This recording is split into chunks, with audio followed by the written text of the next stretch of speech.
आदाब, JKC news के उर्दू खबरनामे में आपका खैर मकदम। मैं हूं आपके साथ आलम खान हकला। खबरों पर आगे बढ़ने से कबल आइए नजर डालते हैं इस वक्त की अहम सुर्खियों पर। उमर अब्दुल्ला ने कहा, आलमी बिरादरी को मशरक की वस्ती में अमन व अमान के लिए करनी चाहिए कोशिश। मीरवाइज को नजरबंद करने और जामे मस्जिद को बंद रखने पर इंतजामिया की मुजम्मत। डीसी किश्तवाड़ ने चौहान मैदान किश्तवाड़ का दौरा कर सफाई सुथराई का लिया जायजा। सफाई मुलाजमीन से की मुलाकात, उनके मसाइल से हुए वाकिफ।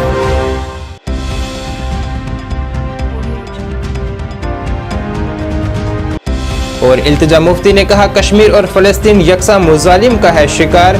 पीडीपी के दर्जनों रहनुमाओं की गिरफ्तारी की मुजम्मत।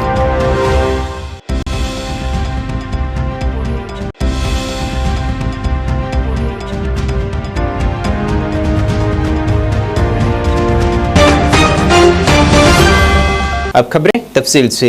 नेशनल कॉन्फ्रेंस के नायब सदर उमर अब्दुल्ला ने आज कहा है कि आलमी बिरादरी को आगे आना चाहिए और मशरक की वस्ती में अमन पर बात करनी चाहिए। उमर अब्दुल्ला ने ज़राए अबलाग से बात करते हुए कहा है कि फ़लस्तीनियों का कत्ल आम किया जा रहा है और इनके जंगी जराइम जैसे ज़रूरी सामान को रोक दिया गया है। और जब रूस ने इस तरह के लवाजमात को रोका था उस वक्त दुनिया यूक्रेन के हक में आई थी। उन्होंने मीरवाइज को जामे मस्जिद में दोबारा नमाज पढ़ने से रोके जाने पर कहा है कि इनके मामूल के दावे बेबुनियाद हैं। अगर चाहे ये मामूल पर है तो हालात फिर जामे मस्जिद को क्यों बंद किया गया है और मीरवाइज को दोबारा घर में क्यों नजरबंद रखा गया है। पर हमले से कोई लेना देना नहीं, लेकिन उनको बेरहमी से निशाना बनाया जा रहा है। और तो और इजराइल को इस मामले में खुली छूट दी जा रही है और दुनिया ने ये शायद साबित किया है कि इजराइल के लिए एक कानून है और रूस के लिए दूसरा।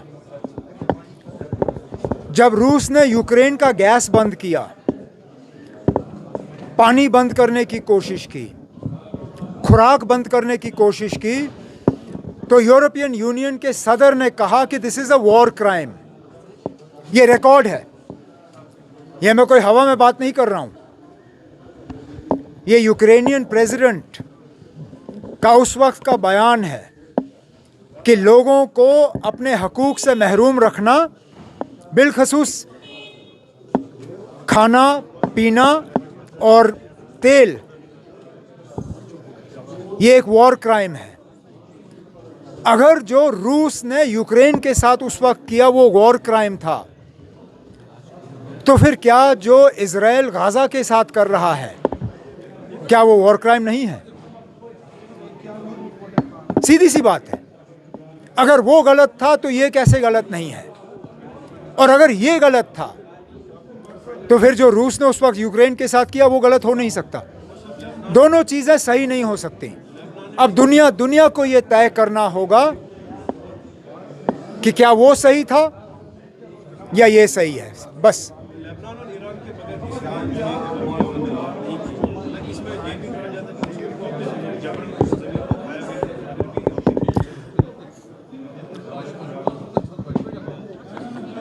उनको अपने ज़मीर को खुद जवाब देना होगा। मैं इसमें कुछ नहीं कह सकता। और कुछ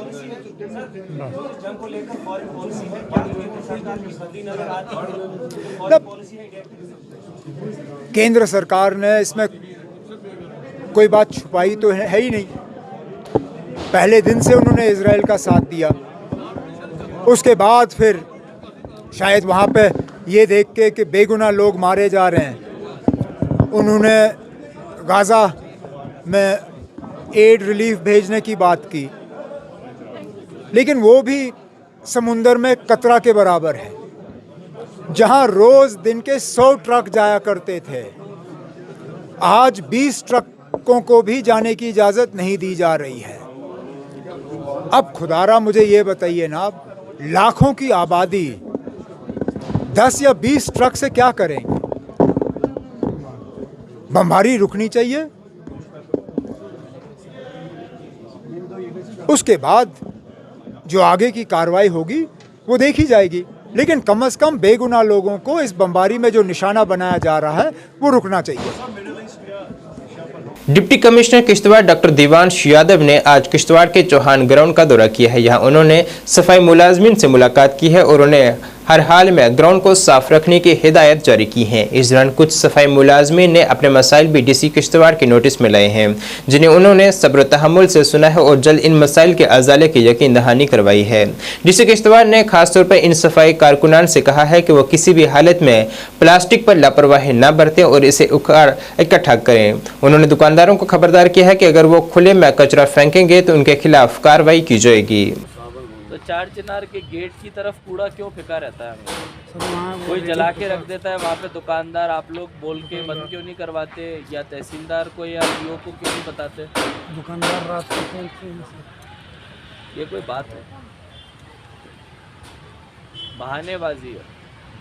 तुम बताते नहीं हो, अब तुम ये बोल रहे हो कि दुकानदार नहीं समझ, ऐसे नहीं होता।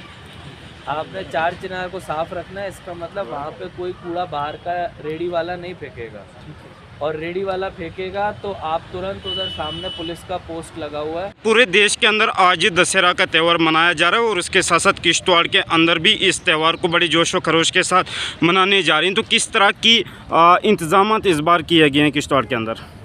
सबसे पहले तो आपके चैनल के माध्यम से किश्तवाड़ के सभी वासियों को दशहरे की बहुत बहुत शुभकामनाएं।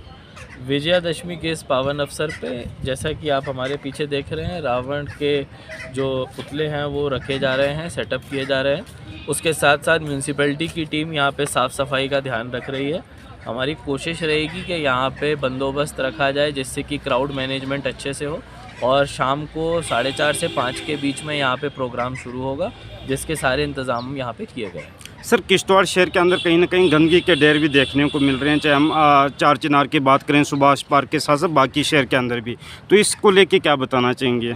जी, अब लेबर तो यहाँ पे लगा दिया गया है। दो मसले हैं, कुछ लेबर्स का जो पैसा होता है, वेजेस होता है, वो पेंडिंग चलता है। दूसरा, जब लोग कूड़े बाहर फेंकते हैं तो उन पे पेनल्टी नहीं लगती है। तो चाहे वो कोई रेडी वाला हो, चाहे वो कोई बाहर का सिविलियन हो, अगर वो कूड़ा खुले में फेंक रहे हैं तो उसी समय उनको आइडेंटिफाई करके पेनल्टी लगाने की ज़रूरत है, जिससे कि मुझे लगता है आने वाले टाइम में हमको साफ़ किश्तवाड़ देखने को मिलेगा। सफाई कर्मचारियों की तनख्वाह सर पिछले कुछ महीनों से बंद पड़ी है, वो काफ़ी परेशान हाल हैं, तो उनकी वो तनख्वाह कब वागुजार होगी?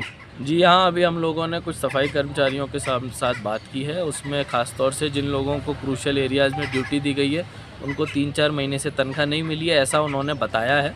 क्योंकि अभी जानकारी हमारे सामने आ गई है तो हम म्यूनिसिपैलिटी से इसके बारे में रीज़न पूछेंगे और जल्द से जल्द इसका हल करेंगे। पीडीपी सदर महबूबा मुफ्ती की दुख्तर इल्तिजा मुफ्ती ने आज कहा है कि कश्मीर और फ़लस्तीन यकसा मुजालिम का शिकार है और फ़लस्तीन के साथ हमदर्दी के लिए हम फ़लस्तीन के हक में एहतजाज करते हैं। इसके खिलाफ हमारे दर्जनों रहनुमाओं को गिरफ्तार किया गया है। इन बातों का इजहार उन्होंने आज एक प्रेस कॉन्फ्रेंस करते हुए कहा।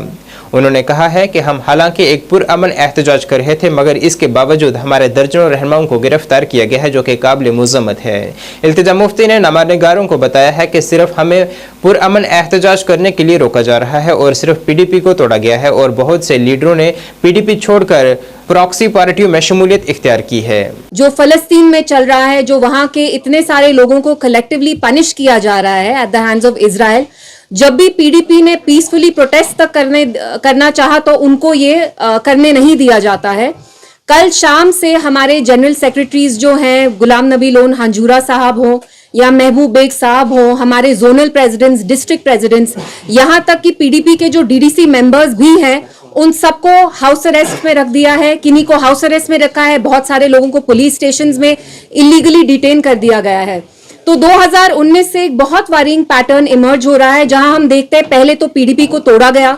महबूबा जी ने जो इतने खून पसीने से एक जमात बनाई, उसमें एक स्प्लिट ऑर्केस्ट्रेट किया गया at the behest of Delhi. और उसके बाद अब जो लोग यहाँ बचे भी हैं, जो हमारी अभी भी जमात इतनी एक्टिव है, जब भी हम कोई पॉलिटिकल एक्टिविटी करने की कोशिश करते हैं ना पीसफुल मैनर, हम पीसफुली प्रोटेस्ट करना चाहते थे। आप लोग 3 दिन पहले यहाँ खुद आए और आपने खुद देखा कि महबूबा जी जब पैलेस्टाइन के लिए प्रोटेस्ट करना चाहती थी, उनको ऑलमोस्ट मैन हैंडल किया गया सिक्योरिटी ऑफिसर्स ने। They did not allow her to protest peacefully. So I want to ask that why is the local administration here consistently since 2019 cracking down on PDP? और आप हमें anti national करार मतलब you denounce us as anti national, जबकि जो हम activities करना चाहते हैं वो पीसफुल है. आप खुद देख रहे हैं द इंटायर वर्ल्ड, पूरी दुनिया में कैसे millions of people are coming out on the streets. They are coming out to support Palestinian civilians जिन पे आप देख रहे हैं कितना जुल्म और सितम हो रहा है. उनके ऊपर फॉस्फोरस बॉम्ब्स फेंके जा रहे हैं. 1500 बच्चे पिछले 2 हफ्ते में उनको मारा गया है. They are being slaughtered. Entire bloodlines are being wiped, and let's not forget the Indian government's official position is that they have condemned Israel's aggression. जैसे Israel humanitarian international law flout कर रहा है, वहां उनने इलेक्ट्रिसिटी, पानी, medical supplies तक बंद कर दिया है. तो मैं यहाँ की लोकल एडमिनिस्ट्रेशन से पूछना चाहती हूँ कि आप पीडीपी पे सिलेक्टिवली ये क्यों आप बार बार टारगेट कर रहे हैं? पीडीपी के लोगों को ही बंद किया जाता है. इस साल अगस्त 5 पे जब हम प्रोटेस्ट करना चाहते थे against the illegal abrogation of article 370, तो तब भी महबूबा जी, यहां तक मुझे भी घर में हाउस अरेस्ट में रखा गया. और कल शाम से हमारे जो भी लीडर्स हैं, वो महबूब बेग साहब हो, गुलाम नबी हंजूरा साहब हो, they've all been placed under house arrest. And जो डीडीसी मेंबर्स हैं, जो इलेक्टेड मेंबर्स भी हैं, उनको भी आपने थाने में इलीगली डिटेन किया है. तो why are we seeing this kind of treatment meted out to PDP? आपको लगता है कि जो यहाँ की बाकी जमातें हैं उनको शायद आप अपने अंगूठे के अंदर कंट्रोल कर पा रहे हैं. पीडीपी वाहिद ऐसी जमात है जो अभी भी जम्मू कश्मीर के लोगों के हकूक, उनके आइडेंटिटी के लिए लड़ रही है. लेकिन फिर भी आप देखते हैं कि एडमिनिस्ट्रेशन का जो व्यवहार हमारे साथ है वो कंप्लीटली बायस्ड है, प्रेजुडिस्ड है. जो बाकी पार्टीज यहाँ मुख्तलिफ होती हैं, जब वो प्रोटेस्ट करना चाहती हैं, खैर प्रोटेस्ट तो कोई यहाँ करता नहीं है, लेकिन उनकी जो भी पॉलिटिकल एक्टिविटीज होती है उनको फुल फ्रीडम दिया जाता है, क्योंकि इन अ वे इनकी कोई अंडरस्टैंडिंग है शायद दिल्ली में. तो why is there such a brutal, a vicious crackdown on Peoples Democratic Party? And this is happening after a time जब आपने पूरी पार्टी को तोड़ दिया, मतलब आपने कंप्लीटली स्प्लिंटर कर दिया. यहां पे डंडा यूज किया, जो ज्यादातर पीडीपी के लीडर्स थे जो अब बाकी प्रॉक्सी पार्टीज में चले गए हैं. तो आप ये ट्रीटमेंट पीडीपी के साथ क्यों कर रहे हैं? And it's a very worrying pattern, because किसी भी जमहूरियत में ऑपोजिशन, एक वायबल रोबस्ट ऑपोजिशन का होना बहुत जरूरी है. And another worrying pattern that is emerging is की जो इंडियन फॉरेन पॉलिसी का जो रुख था, we were always for the creation of an independent sovereign Palestinian state where the people of Palestine would live with dignity. We are seeing कि हमारी Indian foreign policy का shift कैसे हो रहा है towards Israel, which is the aggressor. And mind you, India was the last non-Muslim state to accept Israel, to recognize Israel as the state, and it was one of the first non-Muslim, non-Arab states to recognize PLO, which was the Palestinian Liberation Organization. So these are questions that I want to ask the administration कि आप बाकी जमातों को full activity करने देते हैं, वो drugs पे बात करते हैं, कॉन्फ्रेंस करने देते हैं, वो मतलब एम्प्लॉयमेंट बाकी इश्यूज होते हैं उन पे आप बात करने देते हैं. तो आप बस पीडीपी पे ये क्रैकडाउन क्यों कर रहे हैं? हमारे लोगों को, हमारे लीडर्स को, हमारे वर्कर्स को एंटी नेशनल क्यों आप डेनिग्रेट करते हैं? Denounce, why are you denouncing us as anti nationals? Is it a crime? Is it a crime to protest in a peaceful manner? It is my fundamental right. हम में से जो भी यहाँ बैठे हैं, हमारा फंडामेंटल राइट बोलना ही नहीं है. It's not just the freedom of right of expression, it's also the freedom of right to protest peacefully. It's a safety valve for a democracy. और आपने खुद, आप जानते हैं, आप वाकिफ हैं कि जम्मू कश्मीर के लोग हमेशा पैलेस्टीनियंस के पीछे खड़े रहे हैं. They identify with the cause of Palestinians. So I just wanted to talk about this. And मेरी आपसे गुजारिश है कि आज भी जो हम प्रेस कॉन्फ्रेंस कर रहे हैं, let's just keep it to whatever's happened पिछले 24 आवर्स में. जैसे हमने देखा है कि पीडीपी लीडर्स को कैसे हाउस अरेस्ट और थानों में रखा गया है. साबिक वजीर और नेशनल कॉन्फ्रेंस के सीनियर लीडर नज़ीर गुरेजी ने आज कहा है कि आलमी बिरादरी को मशरकी वस्ती में अमन की शुरुआत करनी चाहिए, क्योंकि फ़लस्तीनियों पर इसराइल की तरफ से हमले किए जा रहे हैं और फ़लस्तीनियों को मारा जा रहा है, और इसराइल ने पानी, बिजली और अद्वियात जैसी ज़रूरी अशिया बंद कर दी हैं. गुरेजी ने कहा है कि हम आलमी बिरादरी से अपील करते हैं कि वो फ़लस्तीन की हिमायत में खड़े हों और इसराइल के खिलाफ खड़े हों.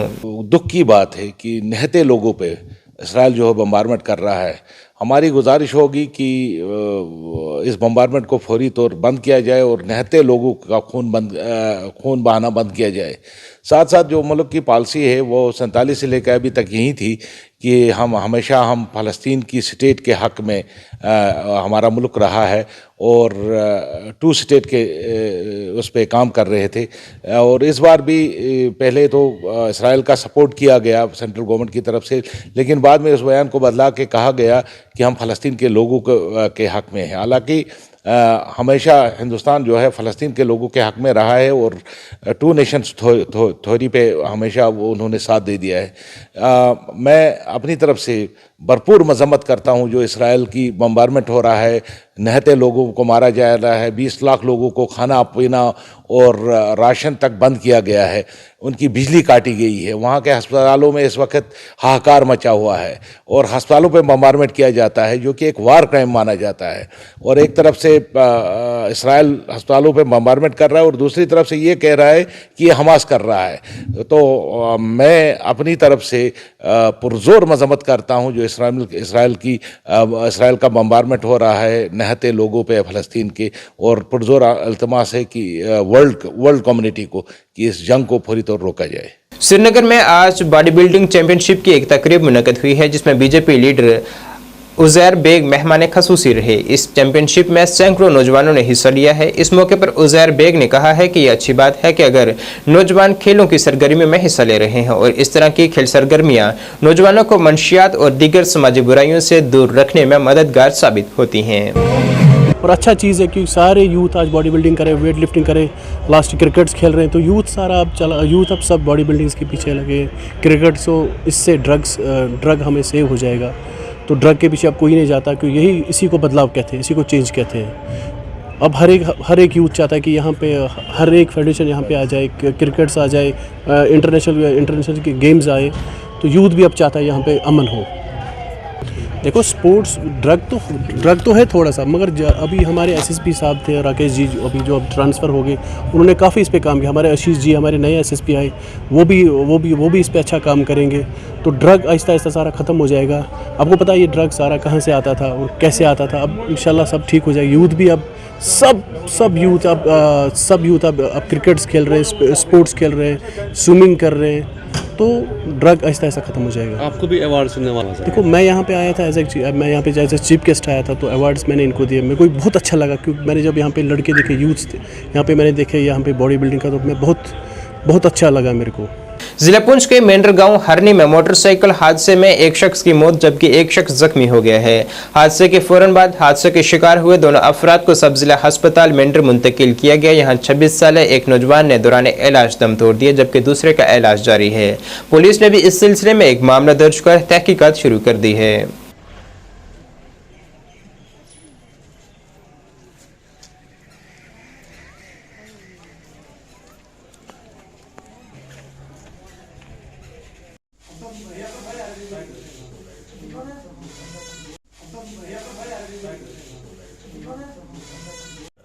अड़ी और हरनी की रोड पे एक एक्सीडेंट हुआ सुबह, एक ट्रैक्टर ट्राली और मोटर बाइक का, जिसमें एक यंग लड़का था वो क्रिटिकली इंजर्ड हुआ।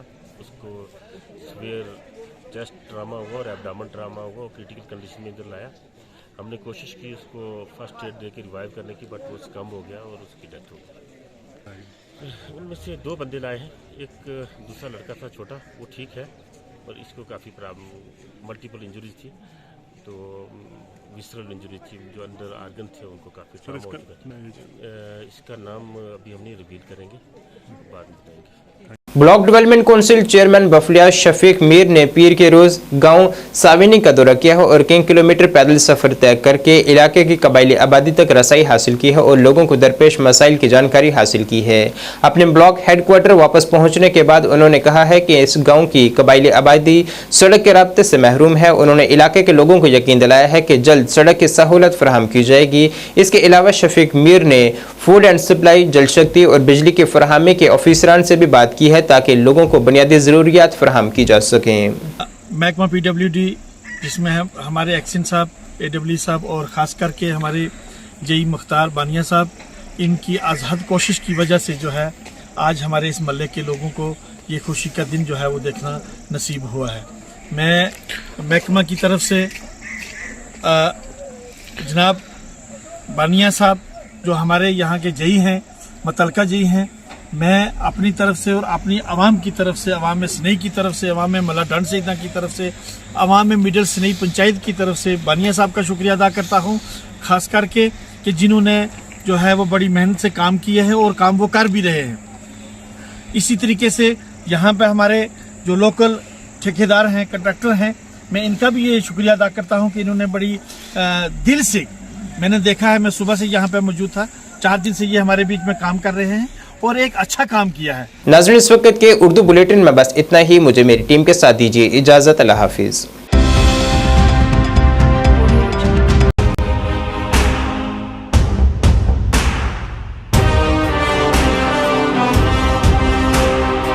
जम्मू कश्मीर विकास तथा प्रगति के पथ पर लगातार अग्रसर है। मुझे खुशी है कि जम्मू कश्मीर के नौजवान अपने प्रदेश के विकास के लिए, जम्मू कश्मीर के लोगों के विकास के लिए बड़ी संख्या में सामने आ रहे हैं।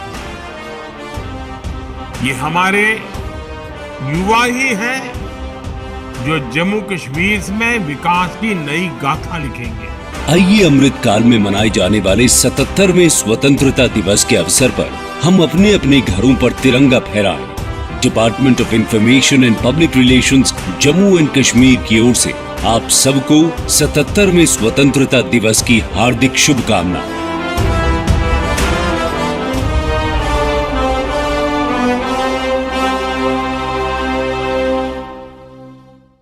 पढ़ने की आदतों को विकसित करने के लिए शहर में खोली गई एक उम्दा लाइब्रेरी, जी हाँ, सिटी लाइब्रेरी, जिसमें पढ़ने वाले बच्चों को वातानुकूलित सुविधाएं प्रदान की जाएंगी ताकि बच्चे यहाँ पर मन लगाकर पढ़ सकें और अपने भविष्य को उज्जवल बना सकें। और वहीं बच्चों के उज्जवल भविष्य को ध्यान में रखते हुए अपना अहम योगदान देने हेतु ही इसे शहर के बीचों बीच कच्ची छौनी में खोला गया है। अगर आप दाखिला लेना चाहते हो तो 9419605559 पर संपर्क करें।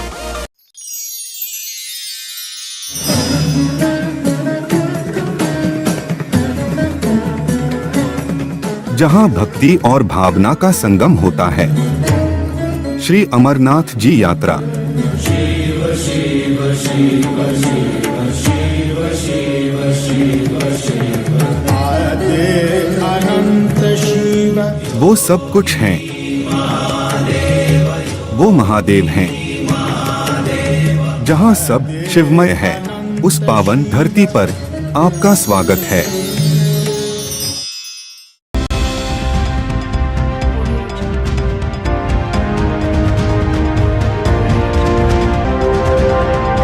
आज की इस विशेष बुलेटिन में आपका स्वागत है। मैं हूं आपके साथ नीति भारद्वाज। इस बुलेटिन में बात करेंगे लोगों की समस्याओं की। हमारी कोशिश होती है कि इन समस्याओं को उच्च अधिकारियों तक पहुंचाया जाए ताकि इनका समय पर समाधान हो और लोगों को राहत पहुंचे। तो आइए शुरुआत करते हैं आज की पहली समस्या से। सामुदायिक स्वास्थ्य केंद्र सुंबुल सोनावारी हॉटलाइन से वंचित है, जिससे स्वास्थ्य केंद्र को बिजली संकट का सामना करना पड़ रहा है। ट्रेडर्स फेडरेशन के अध्यक्ष सुंबुल नजीर अहमद ने मीडिया से बात करते हुए कहा कि हॉटलाइन स्वास्थ्य केंद्र के लिए आवश्यक सेवा है, लेकिन दुर्भाग्य से सीएचसी सुंबुल हॉटलाइन से वंचित है। नाजीर अहमद ने यह भी कहा कि हालांकि सीएचसी सुंबुल में जनरेटर है, लेकिन जनरेटर मरीजों के लिए पर्याप्त नहीं है। नजीर अहमद ने जिला प्रशासन से हस्तक्षेप कर जल्द से जल्द इस समस्या का समाधान करने की अपील की। सबसे पहले मैं आपको ये बताऊंगा कि आज हमने आपको इसलिए मदऊ किया है क्योंकि हमारा जो ये सुंबल हॉस्पिटल सीएचसी सेंटर है, यहाँ पर जो इलेक्ट्रिसिटी का बड़ा फुकदान रहता है, प्रॉपरली टेस्ट्स नहीं हो पा रहे हैं और जिन जिन